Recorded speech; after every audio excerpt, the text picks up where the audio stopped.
guys? Welcome back to Central Hub Emporium. And today I'm with my homie Noah, you know, the owner of this channel. And today we're going to be doing a really interesting review. That's right, what I say goes. Yeah, and here's what we're reviewing today. What are we reviewing today, Victor? We're reviewing the Yamaha B14, or the Yamaha BB234.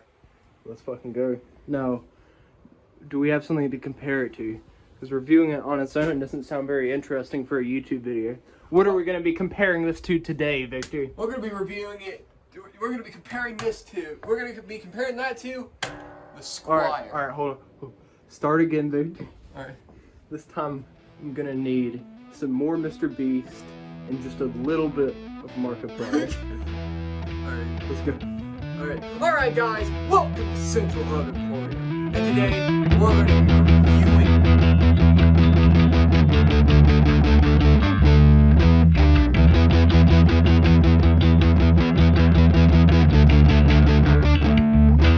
Alright guys, welcome to Central Hub Emporium. Wait a minute, wait. You need to do more Mr. Beast and more Markiplier. Come on, do it. Alright, let me do this. I just need to channel that Mr. Beast. Alright guys, welcome back to Central Hub Emporium. And today, we're going to be reviewing the Yamaha BB 9000 TQ. What's it called? The Yamaha BB234. The Yamaha BB, whatever he just said. And we're going to be comparing it to this illustrious Squire right here. Now, let's get your initial thoughts on this, Victor. What do you think about this bass? I think this bass is a very solid beginner instrument. Hell, even intermediate. Because this comes out to around $100 more than the Squire Affinity PJ. Now let's see what more you get for $100. What you get a stylish body for anyone who likes any Peter Hook, any Duff McKagan, you know, any of those people. And you get a PJ configuration, much like the Affinity, but you get the option of taking off the pick guard and getting the pick guardless look. The pick guard doesn't actually hold any of the controls. That's pretty cool. And you get this beautiful painted headstock, and with the word broad bass. BB stands for broad bass, and you know, it's just standard tuners, of course, but this one's in a very stunning raspberry red. Okay, so the first big difference I've noticed between these two basses is the string spacing. The string spacing on this one is a lot closer together, where on this one it's further apart. And which one you like more is kind of down to personal preference. What are your thoughts on the string spacing, Victor? I'd say I like the Yamaha more. It feels more natural to me. I'd say this one's more like substantial, just kind of like you could really wrap your hand around it. That one's more fast playing, so you could like play shreddy stuff a lot easier on that one. But this one's for like if you want to dig in. Now, contrary to popular belief, you can play bass on both of these, but yeah, just so you can see, it's kind of hard to tell on video, but this one is just a little bit wider in the neck area. Yeah, this one's just kind of like faster to play. I'd say the finish on the back of the neck feels like different. Definitely feels different.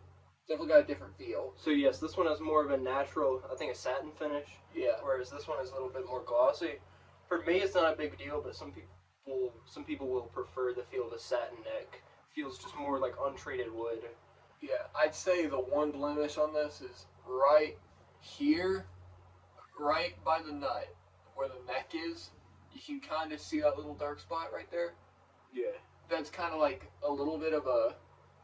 It feels like finish drip. It feels like someone like kind of dripped the finish a little bit. Mine has that too. Oh, so it just might be a kind of a thing. Yeah, just a thing with cheaper basses. You don't get the same attention to detail. But again, if you're a beginner or even intermediate, that might not matter to you so much. Yeah. Another big difference I'm noticing here is this one just has a darker fretboard. I think this one might be, do you know what kind of wood? I think these are both Laurel. Rosewood's really reserved for like the higher end instruments, and you're not going to see a rosewood fretboard on like sub $900. They'll call it rosewood though. I don't know why. Most of the rosewood you see is actually just laurel or Hoffer rose sometimes. Yeah. But so that's another preference thing. I'm enjoying the look of this one a little bit more, to be honest. It looks very stylish. I'd say a more premium look for this one is the little inlays are not painted in. They're actually kind of just sunk into the neck. So there's actual like inlays in here where you can kind of tell these are kind of painted on. You can feel them. So do we have the Squire killer here? Well, this is yet to be determined, as we still have more things to talk about with this lovely bass guitar. Alright, now one thing I am noticing is the difference between these two string trees. This one appears to be more round, this one is different. It's funny. This bass is not entirely stock. The only thing that isn't stock, it's the actual string tree, because I bought it to look more clean, just because. And whenever you go online to look for the Yamaha BB234, just know this is going to be different. The string tree is going to be different. It's not going to look like this. Now, what does it look like stock? We can just provide a little picture, but yeah, it's kind of like a mix of the string retainer, like the disc one, and then that one. And the other thing to mention is the truss rod access is different on both these basses. On this bass, it's at the neck, like it's at the very end of the neck where the headstock is. And down here is where the truss rod access is. I wish they provided the wheel, like the truss rod wheel. Is that the tool that you use? It's got like a wheel, so you don't need you don't need to shove an Allen wrench up in there. Oh, I got you. And Music Man, Sterling can provide them on their $200 models, but for some fucking reason they can't provide it on this or this. Alright guys, so most of the things we've covered so far have been pretty insubstantial, I'd say. Like, do I really care if this one has a slightly wider string spacing? Do I really care if the neck is slightly wider, or if the control plate is accessible in the back or the front? I don't care about this. Here's something you will care about. This is very, very serious. So sit down and focus on what I'm about to tell you. This bass right here has one additional fret. Now you at home, you might be thinking, oh, do I really care about that? Am I really going to be using the 21st fret? Yes, you will. This is very, very important. And this is the one thing that sets these two basses apart. And I'll say this bass is, like, I can confidently say this bass is better because it has an extra fret. Now, Fender, in all their infinite wisdom, decided, oh, let's end our bass guitars on the 20th fret. Now, do you want to know what the lowest note on a bass guitar is? It's an E. Do you want to know what the highest note on a bass guitar is? D sharp? D sharp? Why wouldn't you end it on an E? So you can get, let's count, 1, 2, 3, 4 octaves of E. But no, you're only going to have 3 octaves of E. Because us at Fender, we like to fuck you over. We like to make you pay $1,500 for a bass guitar, and you don't even get 4 octaves of E. Here's where Yamaha steps in. The savior of the people. They come in, and they see this, and they're like, oh, maybe we should give the players of bass, maybe we should give them 4 octaves of E. Now, instead of, I could just explain this all day, but let me play you a little bit. Let me show you why this is important. So I can start a riff right here.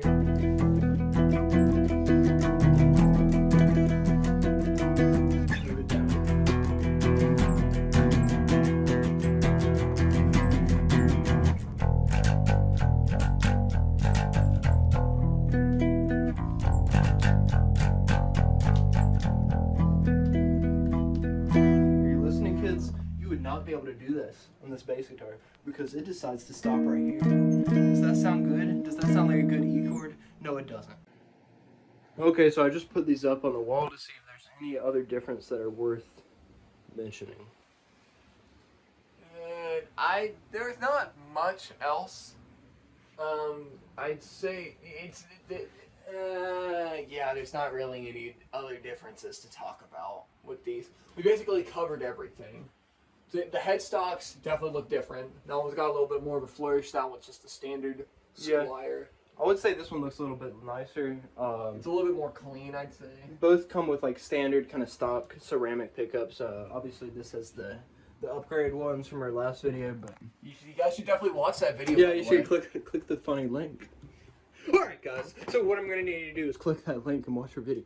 So headstock shape is a little bit different too. This one's more rounded and kind of chubby looking. This is just the standard, very phallic, I might add, Squire headstock shape. This one's got a little bit of like a little widow, kind of like a peak right here, and you can see like on the back BB234, and there isn't really anything labeling on the front. Actually, it labels it all right here. Precision Bass Affinity series. And this is a minor point, but I am noticing just a little bit more kind of beautiful figuring on the Yamaha bass, if that's something that matters to you. It's still subjective to say which one you think looks better. I'd say I like the kind of like little bits right here that kind of make it have character. This definitely looks good, but I think I like this one just a little bit better. But nobody really cares about what's different between these two basses. They want to hear what it sounds like. Yeah. What do you say we do a little sound test, Victor? We're going to be doing a sound test, and we're going to cut to that right now.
what I think about this bass.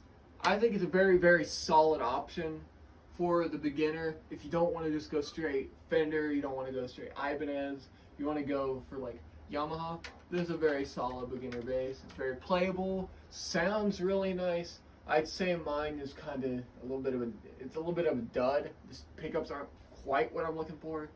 You know, I might replace the pickups in these. What do you think about this, Noah? Yeah, I think it's pretty nice. Also, if you don't want to gamble with like quality control, because Fender and Squire are kind of hit or miss with that these days, this is a solid option. I know I ranted about the 21st fret for a little while, and that is important to me, but something that is more important to me is string spacing. It's just wider in this. I like the way the neck feels. So for me, and just based on feel, I do prefer this bass, but I do think they're both like solid options. Nothing like glaringly wrong with either of them. So yeah, that about concludes our video. And what do you think about this Yamaha BB234? Yeah, what do you think? What do you think about it? All right, please leave a comment.